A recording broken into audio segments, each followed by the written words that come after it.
শীতকালে রক্তের সংকট মেটাতে মেখলিগঞ্জ ব্লকের ভোটবাড়ি ইয়ং মাইন্ড সংস্থার তরফে একটি স্বেচ্ছায় রক্তদান শিবিরের আয়োজন করা হয় মঙ্গলবার।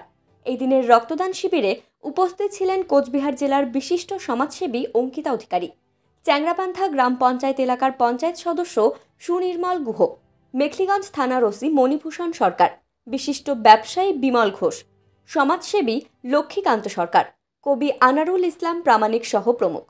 তবে শুধু রক্তদান শিবিরের আয়োজন করাই নয়, এদিন দুস্থ রোগীদের জন্য অ্যাম্বুলেন্স পরিষেবারও সূচনা করে সংগঠনটি। এদিনের কর্মসূচি উপলক্ষে কি বললেন কোচবিহার জেলার বিশিষ্ট সমাজসেবী অঙ্কিতা অধিকারী, আসুন শুনে নেওয়া যাক। কমিটিকে অসংখ্য ধন্যবাদ জানাই, আমাদের সকলকে আজকে এখানে আমন্ত্রণ জানিয়েছে এবং আজকে এখানে রক্তদান শিবির আরম্ভ হয়ে গেছে। মাথাভাঙ্গা থেকে যে এজেন্সি ওনারা এসে গেছেন, ডাক্তারবাবুরা এসেছেন এবং সবার সহযোগিতায় এই অনুষ্ঠান আগামী দিনে রক্তদান হচ্ছে জীবনদান, মানে রক্তদানের মধ্যে সুন্দর এক মহৎ কাজ। সবাইকে এগিয়ে আসতে হবে, সবার সহযোগিতায় আগামী দিনে এই প্রোগ্রাম এবং এই এনজিও মানে বিশাল একটি দিকে পরিণত হবে, আশা করি সকলের কাছে রাখছি। ম্যাডাম, আজকে অনুষ্ঠানটা কেমন হলো?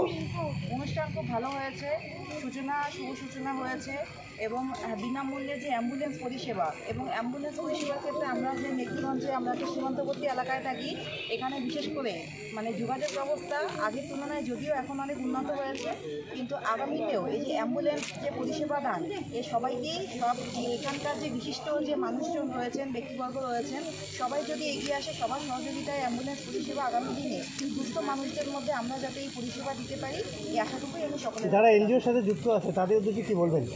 এনজিওর সাথে যারা যুক্ত রয়েছে ওনাদের উদ্দেশ্যে বলবো যে কাজ যখন শুরু হয়েছে হয়তো কিছুটা হলেও মানে যত সময় এগিয়ে যাবে হয়তো আর্থিক দিক থেকে কিছুটা অসুবিধে হতে পারে, কিন্তু তোমাদের ভয় পাওয়ার কিছু নেই, আমরা সবাই তো তোমাদের সাথেই রয়েছি। কারণ তোমরা যদি 10 জন যদি এগিয়ে আসো, তোমাদের দেখে আরও 10 জন যারা আমাদের মতো যারা শিক্ষিত যুব সম্প্রদায় রয়েছে তোমাদের দেখে এগিয়ে আসবে, কারণ তোমরাই তো পারবে যে সমাজকে এগিয়ে নিয়ে যেতে। এবং শিক্ষিত সমাজ যদি এগিয়ে আসে তবেই আমাদের সমাজে, বিশেষ করে আমাদের গ্রামাঞ্চলের দিকে যে সমস্ত ছেলেমেয়েরা বর্তমানে যারা আগামী দিনের ভবিষ্যৎ, তারাও তোমাদের দেখে এগিয়ে আসবে এবং এই সীমান্তবর্তী এলাকায় এই যে এনজিওকে দেখে আগামীতে আরও যাতে এনজিও তৈরি হয়, এই আশাটুকু আমি সকলের কাছে।